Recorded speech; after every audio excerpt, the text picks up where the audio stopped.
FA കപ്പിൽ pre ക്വാർട്ടറിലേക്ക് മുന്നേറി Manchester city. 4ാം round പോരാട്ടത്തിൽ ലോവർ ഡിവിഷൻ ക്ലബ്ബായ ലൈറ്റൺ ഓറിയന്റിനെ 1-നെതിരെ 2 ഗോളുകൾക്ക് പരാജയപ്പെടുത്തിയാണ് സിറ്റിയുടെ മുന്നേറ്റം. മത്സരത്തിൽ പിന്നിൽ പോയ ശേഷം സിറ്റി തിരിച്ചുവരികയായിരുന്നു.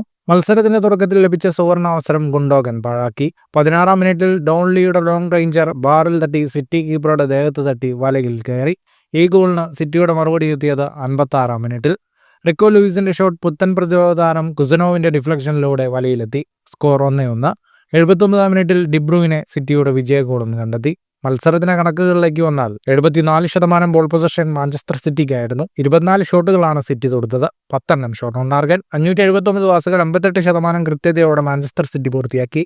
13 ഷോട്ടുകളാണ് ലൈറ്റൺ ഓറിയൻ തൊടുത്തത്. 3 shot on target. UEFA Champions ലീഗിൽ റയൽ മാഡ്രിഡിനെതിരായാണ് മാഞ്ചസ്റ്റർ സിറ്റിയുടെ അടുത്ത മത്സരം. ഫുട്ബോൾ ലോകത്തെ കൂടുതൽ വാർത്തകൾക്കും വിശേഷങ്ങൾക്കുമായി സ്പോർട്സ് കഫേ സബ്സ്ക്രൈബ് ചെയ്യുക.